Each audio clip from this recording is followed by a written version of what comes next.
ஒரு நாள் சாயங்கால நேரம் மகாராஜா வீரேந்திராவும் அவரோட மந்திரி சோமுவும் தோட்டத்துல நடந்து போயிட்டு இருக்காங்க. அந்த நேரத்துல மகாராஜா ஒரு மரத்து மேல நிறைய பறவைகள் இருக்கிறத பாக்குறாரு. இத பார்த்த உடனே மகாராஜாவுக்கு வழக்கம் போல சோமு கிட்ட விளையாடணும்னு தோணுது. அவர் உடனே இப்படி சொல்றாரு. சோமு, சொல்லுங்க மகாராஜா. அந்த மரத்துல இருக்க பறவைகளை பாரு. ரொம்ப அழகா இருக்கு மகாராஜா. அது அழகா இருக்குன்னு எனக்கும் தெரியும். நான் இப்போ உனக்கு ஒரு வேலை கொடுக்க போறேன்.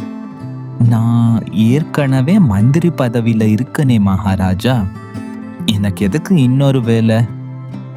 சோமு, நீ யார்கிட்ட பேசிட்டு இருக்குன்னு மறந்துட்டேன்னு நினைக்கிறேன். மன்னிச்சிடுங்க மகாராஜா, சும்மா விளையாட்டுக்கு தான் சொன்னேன். சரி, இப்ப கவனமா கேளு. அதோ அந்த மரத்துல இருக்க பறவைகளை பார்த்தல்ல, அதே மாதிரி நம்ம ராஜ்யத்துல எவ்வளவு பறவைகள் இருக்குன்னு எனக்கு தெரியணும். என்னதுன்னு? பறவையோட எண்ணிக்கையா? ஆமா, உனக்கு நான் ஒரு வாரம் அவகாசம் தரேன். எனக்கு சரியான எண்ணிக்கை சொல்லணும். சொல்லலைன்னா அதோட பின்விளைவுகள் உனக்கே தெரியும்னு நினைக்கிறேன். தெரியும் மகாராஜா. நல்லது. ஒரு வாரம் கழிச்சு நான் உங்களை இதே நேரத்துல இதே இடத்துல சந்திக்கிறேன். பதிலோட வாங்க. சரிங்க மகாராஜா. ஐயோ, இப்போ இந்த பறவைகளை எப்படி என்றதுன்னு தெரியலையே. இப்படி யோசிச்சுக்கிட்டு சோமு வீட்டுக்கு போறா. எங்க இருந்து ஆரம்பிக்கிறதுன்னு கூட தெரியல. எப்படி இந்த பறவைகளை எண்ண முடியும்? இத யோசிச்சுக்கிட்டு சோமு அங்கேயே படுத்து தூங்கிடுறான். மறுநாள் காலையில சோமு சீக்கிரமாவே எந்திரிச்சு வெளியில போறாரு. அங்க ஒரு இடத்துல அதே பறவைகள் இருந்துச்சு. இந்த பறவைகள் எல்லாம் ஒரே இடத்துலயும் இருக்காது. ஒரு நாள் இங்க இருந்தால் இன்னொரு நாள் வேற இடத்துல இருக்கும். என்ன பண்றது? சரி, இப்போ இங்க இருக்கிற பறவைகளை கலக்க பண்ணலாம். இப்படி யோசிச்சுக்கிட்டே அங்க இருந்த பறவைகளை எண்ண ஆரம்பிக்கிறாரு.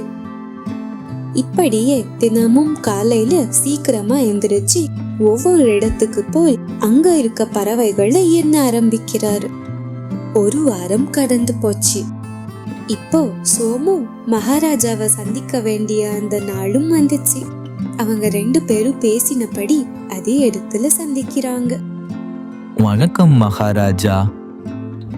வணக்கம் சோமு, பதிலோட வந்திருக்கீங்கன்னு நினைக்கிறேன். ஆமா மகாராஜா. இப்ப சொல்லுங்க, நம்ம ராஜ்யத்துல அதே மாதிரி எவ்வளவு பறவைகள் இருக்கு? 2121 பறவைகள் இருக்கு மகாராஜா. சரியா 2121 பறவைகள் தான் இருக்கா? எப்படி உள்ள உறுதியா சொல்றீங்க? நான் சரியா எண்ணி பார்த்தேன் மகாராஜா. அவ்வளவு பறவைகள் தான் இருக்கு.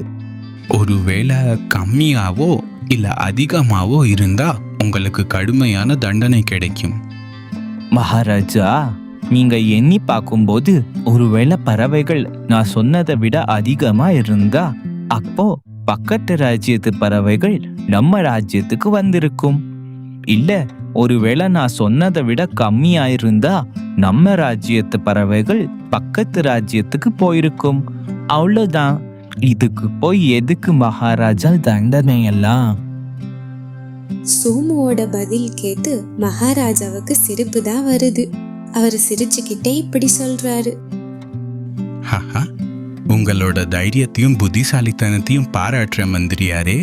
வழக்கம் போல இன்மைக்கு உங்களோட புத்திசாலித்தனமான பதில கொடுத்து தண்டனையில இருந்து தப்பிச்சிட்டீங்க. நன்றி மகாராஜா. சரி, வாங்க அரண்மனைக்கு போலாம். சரி, நாங்க இப்ப கிளம்புறோம். உங்களுக்கு இந்த கதை பிடிச்சிருந்தா லைக் போட்டு காமெண்ட் பண்ணுங்க. அப்படியே மறக்காம சேனலை கொஞ்சம் சப்ஸ்கிரைப் பண்ணிட்டு போங்க. பாய்.